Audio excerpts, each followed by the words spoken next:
Aloha, aloha, aloha. How you doing? So, on the back of the post I always do, addicted to talking about parenting. I don't know.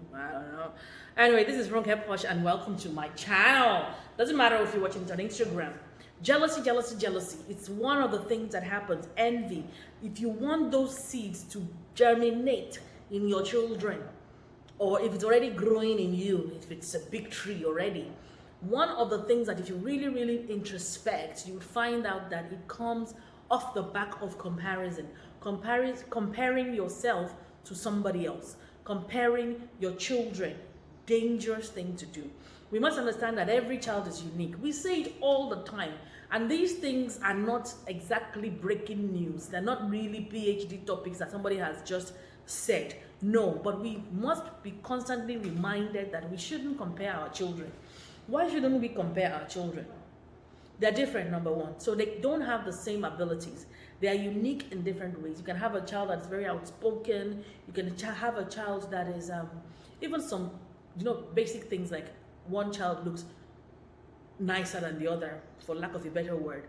And you find that one gets compliments all the time and the other one doesn't get compliments. What are you going to do about it? There are situations where you have maybe two girls, and one is really pretty with a long hair, and one just has the nappy looking hair that is cutting and nothing in the front, or maybe looking like this one right now. Whatever the case may be, you have to let the child know that that child is enough and that child is beautiful regardless. So say for example, this hair, when I wanted to do this video today, I thought to myself, should I wear a wig? What wig? I'm very quick to auto check myself. I'm very quick. Like, why am I wearing a wig? Because normally there's this new hairstyle that I like to do, this nice fro. Some of you might have seen it. And before I get into that nice fro, I have to do this, and then I pull it apart, and it looks gorgeous. But this looks all right. It's acceptable. I don't have to put on a wig and look like anything else. I'm comfortable with it. Let your children be comfortable in their own skin. Let them be comfortable with their hair. Let them be comfortable with their height. Let them be comfortable with their flat chest, with their big chest, their big bottom, big belly. Whatever it is, they have to be comfortable. Don't compare them. Exactly. Some children are very fat, and some are not as fat, and some are very skinny. Let them love themselves regardless. If they need to do some work on their weight or whatever, you help them through it. Teach them praise. Very important, like you teach your children how to praise, how to compliment. Some people don't know how to tell another lady, oh, you're looking good. Wow, look at that bag. Even if you can't do it, start now and start teaching your children to do it. Because these are some of the reasons why some people even find it hard to click the like button. Do you know what? Some people can't even, once they see something good, they don't even know how to say, oh, this looks good. Wow, this is awesome. Because that jealousy, that envy, that habit of complimenting people has never, they've not seen their parents do it. They've not seen anybody do it. It's always criticism. Oh, what does she think she is? Who does she think she is? So we need to put that sort of habit away. So let's go back to the comparison. When you compare your children to other people or siblings, it actually affects their self-esteem, their confidence, their self-worth. They keep doubting themselves. Like, am I not good enough? I'm trying my best, my grades are not that good. Maybe I'm not as good as child X because mom or dad, auntie or uncle are always telling me that, oh, you got 4 A's. Your sister or brother had all A's. Oh, you don't write as nicely as, no. That comparison, people do it by default and people do it unconsciously. You have to catch yourself and you have to tell yourself you're not going to compare your children. I love affirmations. If you have to wake up in the morning and say, I'm not going to compare my children today, that is it. Sit down with your kids if they're old enough and let them know that you are good at this, you are good at that, you are good at that, and we're all going to develop your unique skills. You're all different and you are never going to be the same. We're only going to share common values. So support each other regardless.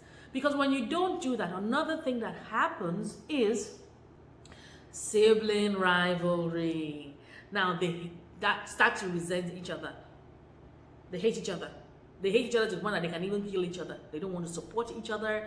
They fight over everything. And then they have long-term effects. Long-term effects. So when they grow up, they are not as supportive as they should be. And there's so many issues that can come out of this comparison. So please try not to compare. I don't want to give too many examples so that the video is not too long. But when you start seeing some issues amongst adults, family problems, you look back and you can actually track some of them, many of them, to sibling comparison when parents or adults have compared one to another. Good. Another thing that it can cause is for the child to actually resent the parent. The child can resent the parent from a very young age because you don't ever see them as good enough. And they keep wondering, is there anything I can do that is actually good enough? The thoughts may not come through their lips. They may not articulate it in words. However, they leave it and they continue to wonder all the time. You're constantly comparing them. Why can't you do this? Why can't you? I mean, this one, Gen Z now, they're even smart. When you kept saying your child got A, they will tell you your child, these are Gen Z children, they are smarter now. You tell them, oh, your friends are getting A's, and they're thinking in their head, is your friend not Dangote? Are your mates not in the Forbes? Are your mates not doing this and that? They have those thoughts. Some of them may not be able to say it because they know you're going to come at them with a big stick, which is another challenge because a lot of parents like to control. The minute the child says something that is true, they're like, oh, that child is being rude. But who started it? You started it. So you reap what you sow. So we'll get to that because I know I'm quite a liberal parent and a lot of people bang heads and like, oh, your own is do this, your own is do that. But I'm telling you, I have rapport with my daughter, I have rapport with a lot of teens, and there's a reason why it is that way. And they don't disrespect me, they are not rude. There's a way. In the presence of healthy rapport, all things are possible. All things are possible. It reminded me of that song, which was singing many years ago. Now, another thing that comparison does, it can demotivate a child. It can demotivate anybody. So you've worked so hard, and then somebody comes and tells you, oh, it's not as good as somebody else's own. You're like, you just deflated, instantly deflated. You're just thinking, oh my gosh. So I tried, and is this the thanks I get? Is this the commendation I get? Is this it? It's not even worth it. No matter what I do, it's never going to be good enough because I'm not as great as that child. That's why I said at the beginning, it affects their self-confidence, their self-worth, their self-esteem. So they start telling themselves that no matter what they do, it's never going to be good as their sibling or another person. So they just begin to give up at an early age. Some adults have given up because they're thinking, oh, it's never going to work. I'm never going to do this hustle or do that because I'm not going to be as wealthy or as rich as that other one. I'm not going to try harder. No matter what I do, I can't have more customers. I can't have more clients. I can't, you start telling yourself those things. And that is why in our group, Parent Right Group, Live Right, we keep telling people, affirm yourself.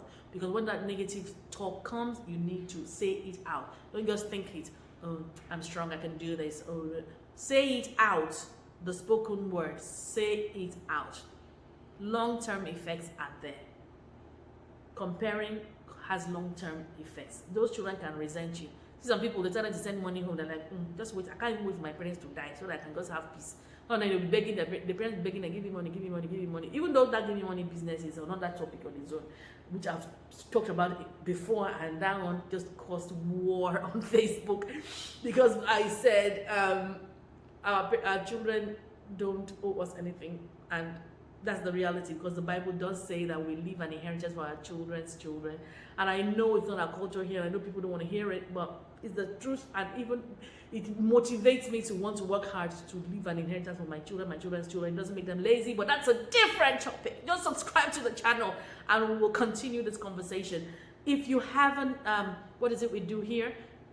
If you're on Instagram and you haven't followed, so this Instagram game, I'm just trying to, so if you haven't followed on Instagram, do follow, okay? And I share so much good content. This is Ronke Posh, Director of Le Posh School. You can follow us at Le Posh School as well, and I will see you later. Bye. I hope you enjoyed it. If you did, drop a comment. Let's know what you think. See you later. Bye.